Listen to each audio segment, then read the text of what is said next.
Marriage मतलब companionship for your entire life, partnership for your entire life. ये छोटी चीज नहीं है, ये हमको पता है अंदर से कि बहुत बड़ी चीज है, लेकिन फिर भी हम 2-4 मीटिंग्स करके किसी के साथ में इतना बड़ा डिसीजन ले लेते हैं शादी करने का, सिर्फ उसके बेस पे कि जो वो दिखा रहा है या दिखा रही है। और आज भी ये चीज बहुत चल रही है। तो ये पहले के टाइम में तो रेलेवेंट थी, क्योंकि वहां पे क्या है, बड़ों ने आपस में जबान दे दी है, अब जो बच्चे हैं उनको फॉलो करना है। अब वहां पे ये क्वेश्चन नहीं उठता है कि उन बच्चों को खुद को क्या चाहिए अपनी लाइफ से। If you look at marriage age something which we have to do because of the pressure from the society और फ्रॉम फैमिली, तो हम बुरी तरीके से जाकर के फंस सकते हैं। क्योंकि हो सकता है हमारी मैरिज किसी ऐसे इंसान के साथ में हो जाए जो हमारा पति है, पत्नी है, लेकिन एक दोस्त नहीं है, जिसके साथ हम टाइम स्पेंड नहीं कर सकते हैं। आई स्ट्रांगली बिलीव कि मैरिज से पहले फ्रेंडशिप होनी चाहिए, कुछ महीनों की या कुछ सालों की, फिर इतना बड़ा आपको स्टेप उठाना चाहिए। You must be there with that person in such a way कि अगर आपकी जिंदगी का ये आखिरी दिन है तो आप और कुछ नहीं करोगे, आप उसके साथ में टाइम स्पेंड करोगे, तो आप कह सकते हो कि इट इज वर्थ इट। और ये शादी से पहले नहीं, या शादी के 1-2 महीने बाद नहीं, शादी के 20 साल बाद भी अगर आप ये बात बोल सकते हो, then it is worth it. Sir, my question है कि हमने बोला कि फ्रेंडशिप होनी चाहिए। जब हम दोस्त बनाते हैं, हम लुक्स को नहीं देखते। दोस्त बनाने में हमारा फोकस होता है नेचर अच्छा है, फ्रीक्वेंसी मैचिंग है, लेकिन ऐसा चाहे लव मैरिज हो चाहे अरेंज मैरिज हो, when we talk about life partner, सबको चाहे फीमेल है चाहे मेल है, बिल्कुल सेलिब्रिटी लुक चाहिए। इफ यू से कि मैरिज में अट्रैक्शन का रोल नहीं है, तो आई एम नॉट श्योर कि ये पॉइंट कितना वैलिड है। Because if you are not attracted to someone, how will you be with that person for your entire life. अब इसका मतलब ये नहीं है कि सामने वाला अट्रैक्टिव होगा तभी आप उसकी तरफ अट्रैक्ट होगे। वो अट्रैक्शन आपके अंदर होता है, किसी के लिए कोई अट्रैक्टिव है, किसी के लिए कोई नहीं है। तो वो आपको देखना है कि क्या at the level of attraction, at the level of compatibility, at the level of friendship, at the level of understanding, at the level of being good at heart. Good की डेफिनेशन बोल सकते हैं सिंसियर एट हार्ट। जैसे कुछ लोग होते हैं वो अंदर तक करप्ट होते हैं, तो अगर आप भी करप्ट हो तो बढ़िया है, दोनों की बहुत बढ़िया बनेगी। बट अगर आप थोड़े जेन्युइन हो, यानी अंदर से आप एक्चुअल में किसी के बारे में बुरा नहीं सोचते हो और बुरा नहीं चाहते हो, और वो दूसरा इंसान बिल्कुल उसका एग्जैक्ट अपोजिट है, और बाकी सब चीजें मैच भी हो रही है, तो सब बेकार हो गया। आप लोगों की तो मैरिज हो ही चुकी है, तो आप ज्यादा अच्छे से समझते हो। I am just curious to know कि जब आप लोगों की शादी हो गई है तो आपने टॉपिक क्यों चूज किया है? सर, रीजन इज मैरिज की रेलेवेंस क्या है? मतलब is it just a transaction कि मतलब ठीक है, मतलब ये मेरा काम है वो तेरा काम है, या ऐसा कोई डीपर मीनिंग भी है? मतलब फ्रेंडशिप आपने जैसे बताया ठीक है, it's a good foundation, but उसके बाद क्या? मतलब how do we explore this? Masculine and feminine, ये 2 एनर्जीज है जो अपने आप में बहुत अलग है, और दोनों एक दूसरे के बिना अधूरी है। और जब ये साथ में आती हैं 2 एनर्जीज, तो एक आप लाइफ को एक अलग वे से देखते हो, जैसे आपने उससे पहले कभी नहीं देखा होता है। क्योंकि एक ऐसा इंसान है जो आपसे बहुत अलग है, बिल्कुल अलग है, और फिर भी आप उसको पसंद करते हो बिकॉज कि वो आपसे अलग है। नहीं तो अगर आपके जैसे कोई साथ में आ जाए तो आप बोर हो जाओगे 2 दिन में। बट अगर इसको और एक लेवल आगे लेकर के जाना है, तो आपने सुना होगा शिव शक्ति। इसकी मीनिंग को ध्यान से समझना होगा। स्पिरिचुअलिटी, जिसको हम स्पिरिचुअलिटी समझते हैं, वो एक्चुअल में स्पिरिचुअलिटी नहीं है। योग का मतलब होता है यूनियन, जुड़ना, सामने वाले से इस तरीके से जुड़ना, इस लेवल पे जुड़ना जहां पे अलग होना पॉसिबल ही नहीं है, ना जीते जी ना मरने के बाद। तो क्या आप अपनी वाइफ के साथ में इस लेवल पे जुड़ गए हो, या फिर वो एक ट्रांजैक्शन है? जैसे कि जॉब एक ट्रांजैक्शन है, पसंद नहीं है लेकिन काम है, करना पड़ेगा, पेट भरना है। तो पसंद नहीं है सामने वाला इंसान, लेकिन शादी हो गई, बच्चे हो गए हैं, तब साथ रहना पड़ेगा। क्या वो एक ट्रांजैक्शन है, या फिर इट इज समथिंग मोर? अब वो मोर क्या है, उसके लिए you need to discover yourself. आपको खुद को जानना होगा कि आप क्या हो। जब आप उसको जान लेते हो तो आप ये भी जान लेते हो कि वो क्या है। आप और आपकी वाइफ 2 दिख रहे हो, पर 2 नहीं हो। एक ही सिक्के के 2 पहलू हो, हेड और टेल। मतलब मैं और तू सिर्फ कहने के लिए है, एक्चुअल में मैं और तू कहीं भी नहीं है। जैसे शिव और शक्ति सिर्फ कहने के लिए है, दोनों एक ही है और इनसेपरेबल है। तो अगर इस सच को आप देख लेते हो तो अब आप दोनों दो रहे ही नहीं, एक ही हो गए हो। ये मैरिज का एक्चुअल में एक डीपर मीनिंग है जिसको हमको समझना है।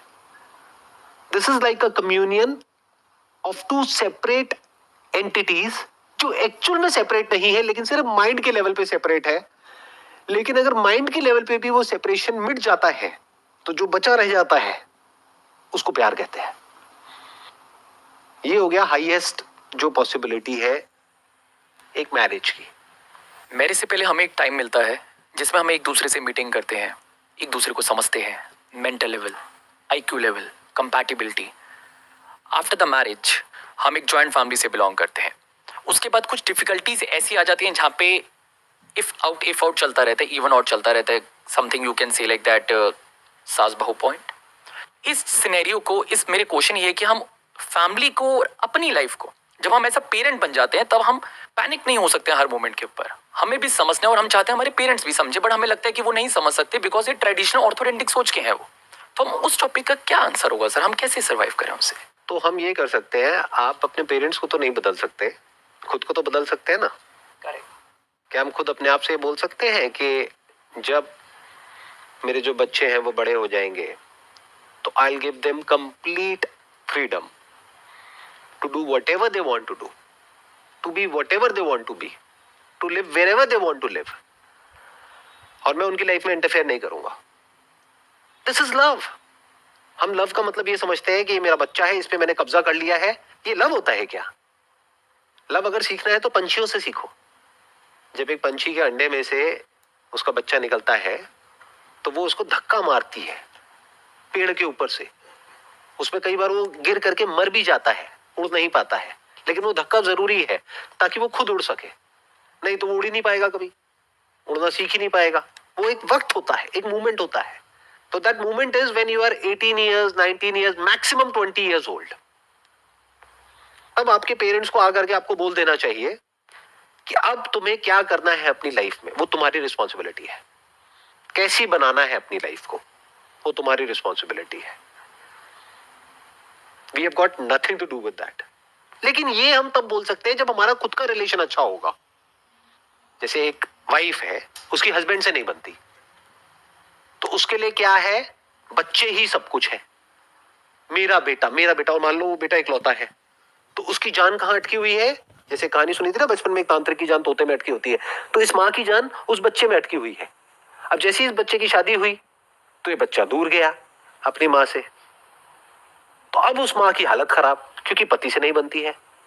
अगर इस पॉइंट पे इन दोनों का रिलेशन ठीक है, यानी हस्बैंड वाइफ का, माँ बाप का, तो माँ बाप कहेंगे हम जा रहे हैं वर्ल्ड टूर पे या इंडिया टूर पे या अपनी चारधाम यात्रा पे, व्हाटएवर इट इज, जो भी वो अफोर्ड कर सकते हैं, जितना भी, तुम अपना एंजॉय करो, जियो और जीने दो।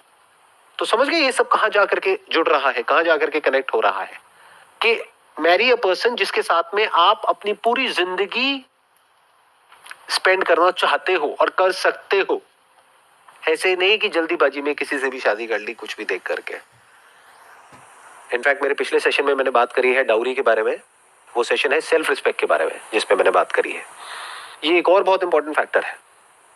अगर डाउरी बीच में आ जाती है तो लड़का तो बेशरम है, उसमें सेल्फ रिस्पेक्ट बिल्कुल भी नहीं है, लड़की को इमीडिएटली स्टैंड ले लेना चाहिए। लाइफ में ऐसा नहीं होता है जैसा मूवीज में देखते हैं, क्योंकि लाइफ में बहुत अप्स एंड डाउन्स होते हैं, बहुत क्लैशेस होते हैं। अगर कोई आपको आकर के ये बोलता है ना कि नहीं हमारे तो शादी के बाद में कोई लड़ाई झगड़ा नहीं होता है, झूठा है, वो झूठी है एक नंबर की।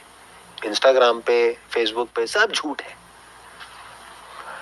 रियल लाइफ में क्या होता है, क्लैशेस होते हैं, मिसअंडरस्टैंडिंग्स होती हैं, पावर डायनामिक्स होते हैं, लड़ाई झगड़े होते हैं, एक्सपेक्टेशंस मिसमैच होता है, ये सब कुछ होता है। तो कभी भी इस एक्सपेक्टेशन के साथ में शादी नहीं करनी है किसी भी इंसान के साथ में कि सब कुछ बहुत बढ़िया होने वाला है। इनफैक्ट जो अभी हमने बात करी थी थोड़ी देर पहले कि एक हाईएस्ट पॉसिबिलिटी है मैरिज की, वो भी एक डायमेंशन है, but that is not the whole picture. क्योंकि एट द सरफेस लेवल थोड़ा बहुत कुछ ना कुछ कभी ना कभी चलता ही रहेगा। कभी क्लैश हो गया, कभी ये हो गया, कभी वो हो गया। इसको मैं इस तरीके से कह सकता हूं कि एक तरह का नेगोशिएशन होता है दोनों का आपस में, जो कोई बोलता नहीं है लेकिन ऑब्वियस होता है। लड़के को कुछ चाहिए होता है अपनी लाइफ से, लड़की को कुछ चाहिए होता है, तो एक तरह का रबर बैंड होता है जिसको दोनों तरफ से वो खींच रहे होते हैं। ज्यादा खींच दिया तो टूट जाएगा। समझ रहे हो प्रॉब्लम? मतलब ये एक आर्ट है और साइंस है। साइंस क्या है? नेगोशिएशन। और आर्ट क्या है? आपको समझना पड़ेगा कि उस रबर बैंड को कितना खींचना है, यानी अगर लड़ना भी है तो कितना लड़ना है। ज्यादा लड़ लिए तो गड़बड़ हो जाएगी, बिल्कुल भी नहीं लड़े तब भी गड़बड़ हो जाएगी।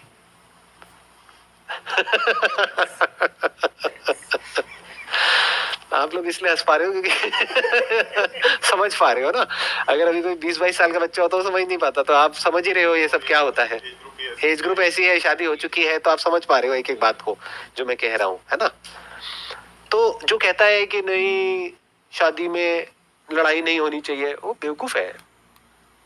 तो आप ये कह सकते हो कि ये एक ऑनगोइंग लर्निंग प्रोसेस है जो चलता ही रहता है। आप कब कहोगे कि ये जो मेरा गाना है, अगर आप सिंगर हो, आप कब कहोगे कि ये मेरा बेस्ट गाना है? अगला गाना उससे बेटर हो जाएगा, उससे खराब भी हो सकता है।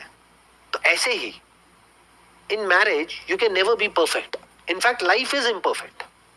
ये बात मैंने बोली है, but I am not sure कितना डीपली हम इस बात को समझते हैं। Life is imperfect. अगर ये बात आपको समझ आ जाती है ना, आपके 99% क्लैशेस खत्म हो जाएंगे शादी में। ये जो बच्चों के लिए लड़ाइयां होती है ना घर में, आपको लगता होगा कुछ ऐसा करना है, वाइफ को लगता होगा ऐसा करना है। अगर ये समझ आ गया है कि लाइफ इम्परफेक्ट है, तुम अननेसेसरी बहुत ज्यादा प्रेशर नहीं क्रिएट करेंगे अपने पार्टनर पे या उस बच्चे पे। हल्के फुल्के रहो, हंसते खेलते रहो। इनफैक्ट लाफ्टर से बड़ी कोई चीज नहीं है मैरिज में। आई थिंक अगर आप मेरे से पूछोगे ना कि एक ऐसी क्या क्वालिटी होनी चाहिए जो दो लोगों में होनी चाहिए इससे पहले कि वो ये डिसीजन लेके हमें शादी करनी है नहीं करनी है, साथ में हंसना आना चाहिए। बहुत इंपॉर्टेंट है। मेरे को एक बुजुर्ग आदमी ने कहा था, कहते अगर अपनी शादी को सही से रखना है ना, तो उसका जो गोल्डन रूल है वो तुम्हें बताता हूं। जब बीवी बोल रही है तो चुप हो जाओ, और जब वो चुप है तो कुछ मत बोलो। चुप ही रहो, अपनी औकात में रहो, तो कभी कोई दिक्कत नहीं आएगी। एनी हाउ, मेरे अकॉर्डिंग मेरा जो पर्सनल लाइफ का एक्सपीरियंस कहता है कि अगर आप उस इंसान के साथ में हर तरह की सिचुएशन में हंस सकते हो, तो इससे बड़ी कोई क्वालिटी नहीं हो सकती एक लाइफ पार्टनर में। I hope that sums up the entire conversation and discussion जो भी आज हमने यहाँ पर करी है। ऑल्दो टॉपिक बहुत बड़ा है, बट उसकी जितनी हो सके हमने लेयर्स को आज टच करने की कोशिश करी है।